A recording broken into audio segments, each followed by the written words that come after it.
자, 누르고 올라왔습니다. 오늘 또 우리 만수 형제가 웰컴하는데 너무 또 색다른데요?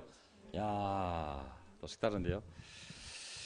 자, 사실 세계에서 이렇게 주중 예배를 주중에 모이는 나라가 거의 없어요. 이게 한국 사람의 이런 열정들과 맞물려서 이렇게 주중에 모이지. 이게 일반 기독교가 주중에 이렇게 모이면은 이거는 뭐 목사죠. 이게 일반 성도들이 주중에 이렇게 나온다는 것은 거의 이게 쉬운 일이 아니거든요.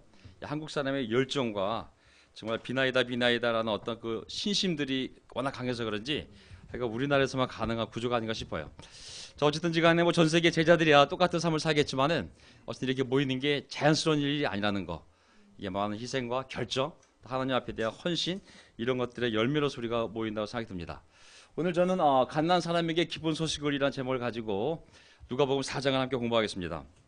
저는 사실 뉴스를 보면 뉴스를 듣는 것 자체가 시험이 되잖아요. 너무나 악하고 타락하고 더럽고 음란스럽고 그냥 듣는 것 자체가 사람 마음에 분노, 막 온갖 부정적인 걸 다 일으키거든요. 사실 그러니까 우리가 어떻게 해서든지 간에 계속 예수 그리스도에게 눈을 고정시키고 예수 그리스도에게 이제 마음을 고정시키고 정말 계속 하나님께 우리의 마음을 고정시키려면 찬송을 통해서 이게 충분히 위로가 됐다면 말씀을 통해서는 그냥 본론으로 들어가서 계속 하나님의 말씀을 그냥 보도록 하겠습니다. 자, 믿음과 순종 그리고 하나님의 구원이라는 제목 주제인데요. 누가복음 4장을 보면서 사실 복음서는 웬만한 건 다 들은 설교거든요. 동방박사부터 시작을 해가지고 마리아 뭐 그래서 그 사이사이에 오늘 사는 우리가 한번 생각해 볼 만한 주제들을 뽑아서 제가 좀 발췌해가지고 한번 보도록 하겠습니다. 가난한 사람에게 기쁜 소식을. 자, 왜 이 말씀을 하게 되었냐면요. 아론과 제사장도 거룩한 기름 부음을 받고 성별되었잖아요. 예수님도 똑같이 요단강에서 세례를 받으시고 성령의 기름 부음을 받으시고 충만해서 첫 설교를 하셨을 때 회당에서 이사야 61편을 피면서 이 말씀을 하신 거거든요. 내가 할 일이 이 일이라고. 그건 마찬가지로 교회가 할 일도 똑같은 거거든요. 예수님이 성령 충만했을 때 이 일을 하셨다면 교회가 오순절 때 성령을 충만히 받고 세워졌다면 오늘날 2000년 동안 교회의 역할, 우리의 역할은 똑같은 거거든요. 우리도 세례받을 때 성령을 충만히 받고 어떤 일을 하기 위해서 이 자리에 모였냐면 포로된 사람들에게 해방을 선포하고 눈먼 사람들에게 눈뜸을 선포하고 억눌린 사람들을 풀어주고 주님의 은혜의 때를 해를 선포하게 하는 것이 성령님이 우리의 삶을 끌고 가는 방향성인 거거든요. 그래서 오늘 이 내용들을 다시 한번 좀 살펴보도록 하겠습니다. 아이고, 예, 자, 어이구, 다 없어져 버리네요 이게. 자, 한 슬라이드. 자, 누가복음 3장 21절 다시 한번 뒤돌아보면요. 백성이 모두 세례를 받았다. 예수께서도 세례를 받으시고 세례 요한의 세례잖아요, 그렇죠? 세례 요한의 세례. 기도하시는데 하늘이 열리고 성령이 비둘기 같은 형체로 예수 위에 내려오셨다. 자, 이 세례는 세례 요한의 세례가 아니겠습니까? 죄사함의 세례, 구원의 세례, 성령을 선물로 받는 세례가 아니라 회개를 위한 세례였어요. 메시아가 오니 너희들 마음을 깨끗이 하고 준비하고 있어라. 그 표로서 사람들이 세례 요한의 세례를 받았거든요. 여기 보면은 세례 요한의 세례, 예수님도 받으셨어요, 그렇죠? 세례는 중요한 내용임을 알 수가 있어요. 자, 우리 국제 그리스도 교회가 전하는 세례의 의미는 이런 의미입니다. 그리스도인들인 하나님의 은혜로 예수님에 대한 믿음으로 말미암아 하나님의 은혜로 예수 그리스도를 믿는 믿음으로 말미암아 언제 구원을 받아요? 언제? 세례 받을 때. 아시겠죠? 그게 at baptism이에요. 여기 보면은.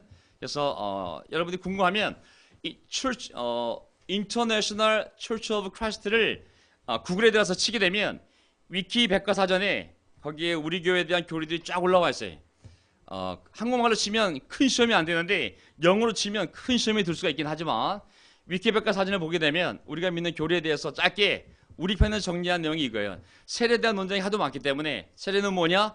사람은 반드시 하나님의 은혜로 예수 그리스도에 대한 믿음으로 말미암아 구원받지만 세례 받을 때 구원을 받기 때문에 세례는 필요 없다, 필요 있다? 필요하다는 거예요. 무엇을 위해서? 죄를 용서받기 위해서. 세례 때문에가 아니. 구원은 하나님의 은혜로 예수 그리스도에 대한 믿음으로 말미암아 구원받는 것이지 세례가 원인이 되는 거 아니에요. 아시겠죠? 하지만 세례 받을 때 하나님의 은혜로 예수 그리스도에 대한 믿음으로 우리가 죄 용서 받는다고 믿는 것입니다. 저는 세례를 중요하게 생각을 하죠. 남들이 어떻게 받는 것에 대해서는 판단하지 않더라도 우리가 무엇을 믿는지에 대한 확신이 있어야 되죠. 그렇죠? 그래서 사도행전 2장 38절을 보게 되면 우리가 이 말씀처럼 회개하라고 예수님의 이름으로 세례를 받고 죄 용서함 받으라 그리하면 성령을 선물로 받을 것이다. 그래서 우리 확신은 뭐냐면요, 전 세계 어디에 있든지 간에 그가 누구든지 간에 꼭 우리 교회가 아니더라도 성경에 나와 있는 구원의 계획대로 어떤 사람이 한다면 그가 구원받았다. 그게 바로 하나님이 세우신 전 세계에 있는 하나의 교회라고 생각을 하는 거거든요. 그래서 성경에 나와 있는 원리가 무엇일까? 복음을 듣고 복음을 믿고 회개하고 그리고 세례 받을 때 하나님의 은혜로 예수 그리스도에 대한 믿음으로 말미암아 우리가 구원을 받는 것입니다. 예, 그다음에 이제 오늘 해야 될 본문이 바로 누가복음 4장 16절부터 19절에 나와 있는 내용이거든요. 예수께서 이제 요단강에서 세례 받으시고 40일 광야 시험을 마치시고 성령이 충만해서 돌아오신 다음에 제일 먼저 하셨던 일이 4장 10절 보세요. 예수께서는 자기가 자라나신 나사렛에 오셔서 늘 하시던 대로 안식일에 회당에 들어가셨다. 그는 성경을 읽으려고 일어나서 예언자 이사야의 두루마리를 건네받아서 그것을 펴시어 이런 말씀이 있는 데를 찾으셨다. 18절 주님의 영이 내게 내리셨다. 주님께서 내게 기름을 부으셔서 가난한 사람에게 기쁜 소식을 전하게 하셨다. 주님께서 나를 보내셔서 포로된 사람들에게 해방을 선포하고 눈먼 사람들에게 눈뜸을 선포하고 억눌린 사람들을 풀어주고 주님의 은혜를 선포하게 하셨다. 아멘. 전 이 구절만 집중적으로 풀어보고 싶어요. 왜냐하면 우리가 구약에 봤던 레위기 제사법하고 연결시키게 되면 우리가 좀 더 이 의미를 달리 해석할 수가 있어요. 주님의 영이 내게 내렸다고 그랬죠. 그렇죠? 주님의 영이, 하나님의 영이 내게 임했어요. 그걸 다시 뭐라 표현하냐면 주님께서 내게 기름을 부으셨다고 표현을 했어요. 그렇죠? 자, 기름을 붓다는 게 뭐예요? 성령이 어떤 사람에게 임하는 것을 어떻게 표현할 수 있어요? 주님이 내게 기름을 부었다고 표현할 수 있는 거예요. 아론과 아론의 아들들이 제사장으로 임명되었을 때 무엇을 부었어요? 물로 씻고 거룩한 기름을 부었잖아요. 그렇죠? 그것은 무엇을 의미하는 거예요? 하나님의 인정. 하나님이 딱 도장을 찍어버리는 거. 너는 내 제사장이야. 인쳐버리는 거. 하나님의 임명. 오직 하나님께만 헌신하도록 구별된 인생, 그리고 그 일을 감당할 수 있는 능력을 하나님이 주셨다는 의미잖아요. 그렇죠? 그래서 주님의 영이 내렸다는 것은 결국 하나님이 나에게 기름을 부었다는 얘기가 똑같은 거거든요. 아론과 아론의 제사장들이 제사장 위임식 때에 바로 그 거룩한 기름을 부음받았어요. 자, 왜 기름 부음 받았냐면 목적이 분명해요. 아론과 아들들에게 거룩한 기름을 부은 이유는 너는 오직 제사장 일을 하라고 임명한 거잖아요. 그렇죠? 예수님이 하나님의 아들로 이 땅에 오셔서 아버지께 위임받은 그 사명은 가난한 사람에게 기쁜 소식을 전하는 것이 목적이었어요. 아멘. 기름 부음의 목적, 복음을 전하라고. 복음이 뭐예요? 밑에 나오잖아요. 하나님과 인간의 화해, 수많은 속죄의 제사, 그리고 하나님의 용서가 있잖아요. 복음이 바로 그 내용을 담고 있어요. 옛날에 짐승의 제물이었다면 이제 하나님의 아들이 짐승이 되어서 속죄를 이루고 그것을 마음으로 믿었을 때 하나님은 용서해주고, 이게 바로 구약의 제사라면 이 복음 안에 이게 다 들어가 있는 거예요. 그래서 신약 제사장 임무는 복음을 전하고 하나님께 받아들일 만한 제물로 사람들을 만드는 것이 바로 오늘날 기름 부음 받은 제사장의 이름을 알 수가 있어요. 자, 가난한 사람에게 누구한테 가서 복음을 전하라고 그랬어요? 가난한 사람, 부자에게가 아니라 가난한 사람에게라고 그랬거든요. 자, 이 가난하다는 게 의미를 보게 되면 그냥 경제적으로 어려운 사람들은 마음에 겸손하니까 복음을 받을 준비가 돼 있어, 그런 의미가 아닙니다. 여기서 가난한 사람에게 기쁜 소식을 전하라고 아버지가 나에게 기름 부었다고 했을 때 이 가난한 사람은 누구냐면, 보세요, 이 가난한 의미가 거지, 절대 빈곤을 의미하는 거거든요. 정신적인 결핍, 부족. 결국 밑에 설명을 보게 되면 모든 고통 속에서 사는 사람들, 그들이 질병에 걸렸던, 귀신이 들렸던, 아니면 재정적으로 파산이 됐던, 건강이 무너졌던, 죽음을 앞에 두었던 정말 절박한 심정 가운데 있는 사람이 바로 가난한 사람들임을 알 수가 있어요. 그래서 그냥 복음을 물론 온 만민에게 선포하라고 그랬지만은 진짜 누구에게 그 기쁜 소식을 전하냐면 가난한 사람들에게, 바로 이러한 처지에 있는 사람들에게 복음을 전하라고 그랬거든요. 거기 보면은 예수님이 이제 복음 전할 때 유대인들은 마음이 가난하지 않았어요. 예수님을 받아들이지 않았으니까. 하지만 예수님이 뭐라고 비유를 드냐면 그 뒤에 보면 이스라엘에 수많은 과부들이 있지만 저 이방인 시렙다 과부만 구원을 받았고 수많은 문둥병자가 있지만 저 이방인 나아만만이 바로 구원을 받았다고. 왜? 그들은 이 가난한 심정으로, 절박한 심정으로, 가난 속에서, 질병 속에서 그 예언자 엘리사와 엘리야를 받아들였기 때문에 그 말을 듣고 순종해서 그 구원을 받은 것처럼 바로 이 시대에도 이 간절한 마음을 가지고 예수를 믿는 마음이 있는 사람에게만 구원이 이루어지기 때문에 그렇습니다. 예, 구원의 능력은 심령이 가난한 사람이 절박한 기도를 할 때만이 그 구원이 이루어짐을 알 수가 있어요. 아멘. 그런 절박함이 없이는 절대 하나님의 구원이 이루어지지 않는 것 같아요. 자, 주님께서 나를 보내셔서, 주님께서 나를 보냈다고 그러잖아요. 하늘나라에서 내려온 거 아니겠습니까? 예수님도 사도도 우리 제자들도 다 보냄을 받은 자들입니다. 그러기에 마태복음 28장도 어떻게 되어 있어요? 1장은 하나님의 아들이 온 얘기지만 28장은 그 예수님이 보내는 얘기가 나오잖아요. 너희는 가라고. 구약에는 제사장이 가만히 있고 사람들이 짐승들 잡아서 성소에 왔습니다. 하지만 신약의 제사장은 가난한 사람들을 찾아가서, 아까 얘기했던 그런 사람들을 찾아가서 제사를 드려야 되는 거죠. 가서 복음을 전하는 것이기 때문에 너희는 가라고 예수님이 말씀하신 것이죠. 아멘. 자, 그래서 뭘 해야 되냐면 가난한 사람들에게 기쁜 소식을 전하는데, 왜 기쁜 소식이냐면 가난한 사람이 세 부류로 나눠질 수가 있어요. 첫째, 포로된 사람들에게 해방을 선포하라고.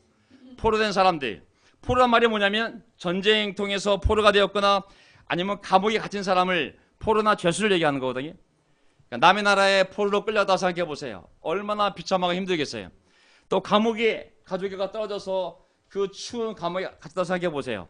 얼마나 고통스럽겠어요.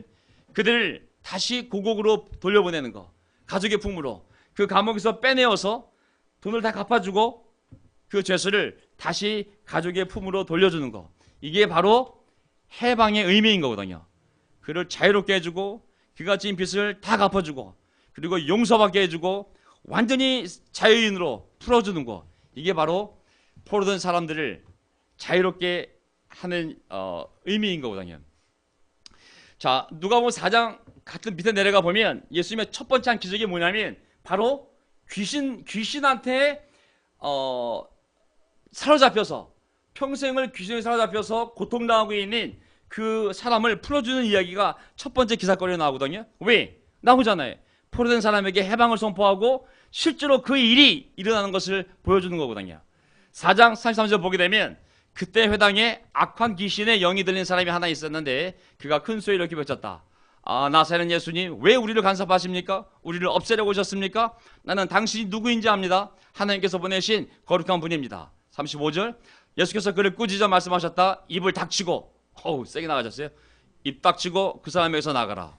그러자 귀신이 그를 한 사람들 강 가운데다가 쓰러뜨려 놓고, 그를 사람들 가운데다 쓰러뜨려 놓고 그에게서 떠나갔는데 그에게 상처는 입히지 않았다. 결국 모든 사람은 성령이 그 사람 안에 거해서, 성령이 그 육신의 마음의 주인이 돼서 인도하지 않는다면 마귀가 그 사람 마음에 거하면서 악한 영이 그 사람을 지배하는 것이 세상 사람들의 인생 아니겠습니까? 귀신이 하나 들어갔든 아니면 7 귀신이 들어갔든 어쨌든 성령이 그 사람 안에 거주하면서 그를 인도하지 않는다면 그 사람의 마음과 생각과 정신인 악한 영이 인도하는 거 아니겠습니까? 얼마나 많은 죄가 있겠어요. 얼마나 많은 성경적이지 않은 생각과 생활 방식으로 살아왔겠어요. 하지만 예수님이 자기의 권위로 쫓아내었을 때 그 귀신이 떠나가고 자유로운 삶이 되었음을 알 수가 있습니다. 바로 이것이 우리가 세상에 해야 할 일들인 것이죠. 자, 눈먼 사람들에게 눈뜸을 선포하고, 여기 보세요. 눈먼 사람들에게 눈뜸을 선포하고, 눈먼 사람들에게 눈뜸을 선포하고. 우리가 정말 놀라운 게 뭐냐면 교회가 가는 곳마다 그 반대편에 아주 깝깝한 시설들이 하나 있어요. 옛날에 호텔 이름이 뭐죠? 카지노? 힐튼 호텔. 야, 우리 바로 맞은편이 카지노였어요. 카지노. 어둠 중에서도 가장 어두운 그 들어가는 입구와 빛으로 들어오는 입구가 마주보고 있었거든요. 야, 하나님이 참 이거 무슨 사인이냐? 딱 들어갈 때 이쪽으로 가면 교회, 이쪽으로 가면 카지노 입구가 되는 거예요. 근데 우리 교회 건물도 너무 또 웃은 게 뭐냐면 저 앞이 그 맹인들의 휴식소예요.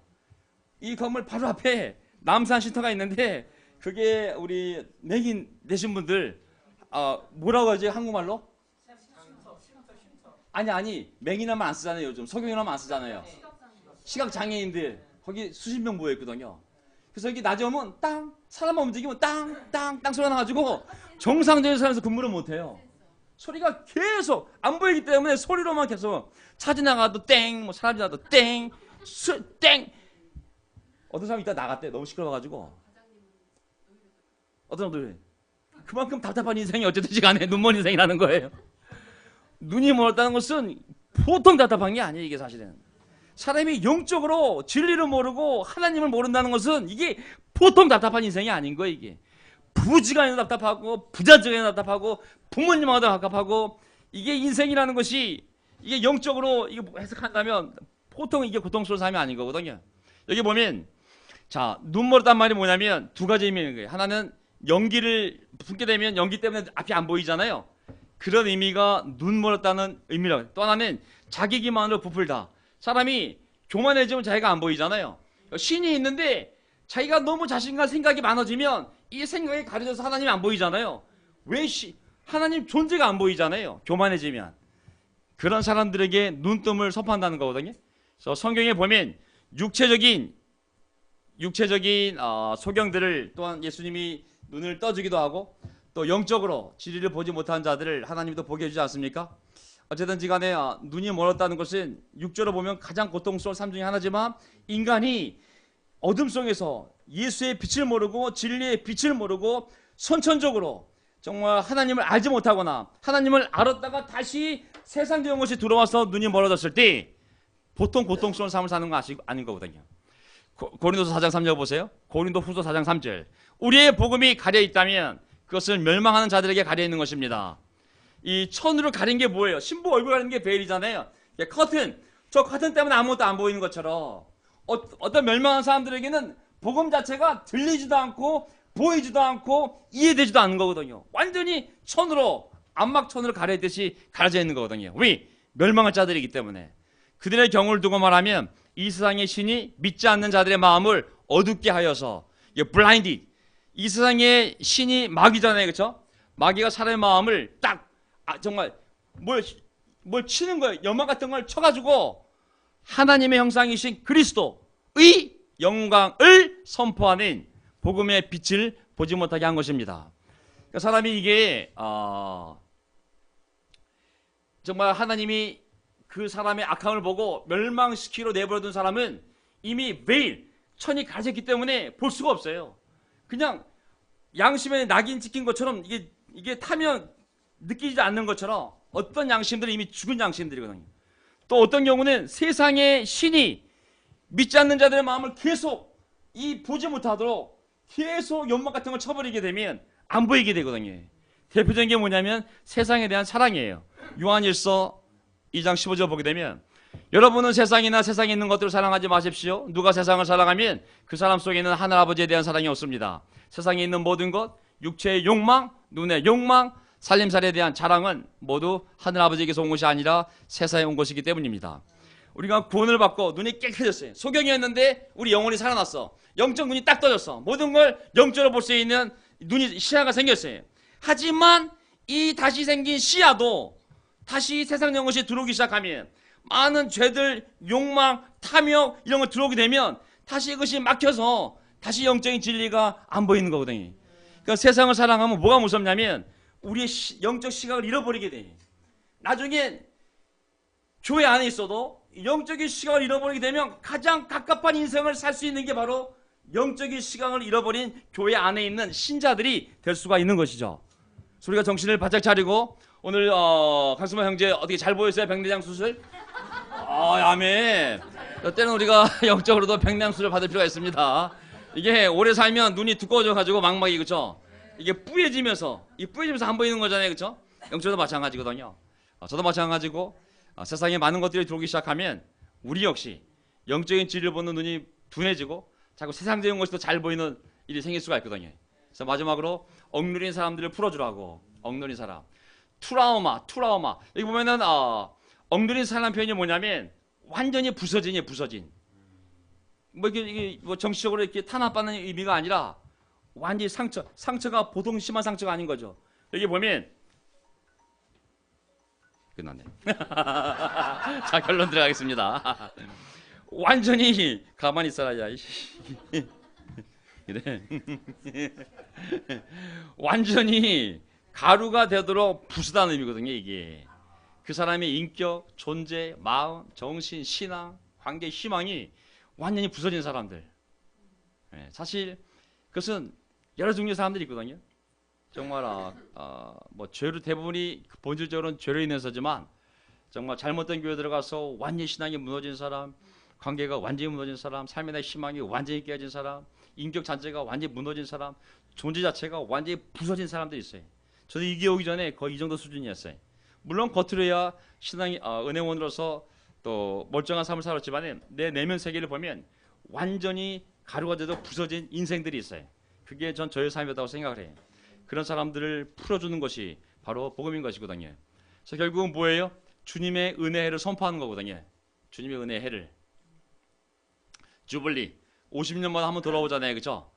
세 가지가 일어나요. 세 가지가. 하나는 노예가 팔려갔던 사람이 다시 자유인이 되는 거고, 잃어버렸던 땅을 다시 찾는 거고, 모든 빚을 탕감받는 거예요. 사람이 빚을 지고 자기 재산을 잃고 노예로 팔려가는데 50년째가 되는 주블리 해가 되면 무조건 하나님 있는 백성들은 다 세계를 회복시켜 주는 거예요. 새로운 인생을 살 수 있는 기회를 주는 거잖아요. 바로 지금이 하나님의 은혜의 때인 겁니다. 아멘. 가난한 사람들에게 복음 전파를 하나님에게 기름 부었다고. 그럼 뭐예요?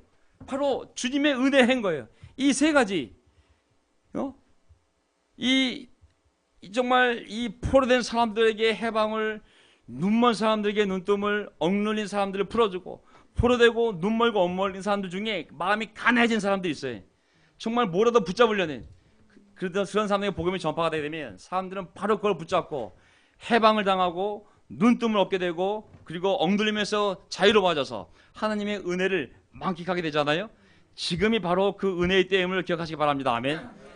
교회가 해야 할 일은 바로 이 일인 거죠. 저는 이 일을 계속했으면 좋겠습니다. 아멘. 예수님 이후로 이 진리는 하나도 바뀐 게 없어요. 사람들이 세운 운동과 교회는 실수하고 넘어지고 많은 모순에 빠질 수도 있고 할 수 있지만 하나님의 말씀은 한 번도 그런 적이 없어요. 하나님의 나는 흔들린 적이 없어요.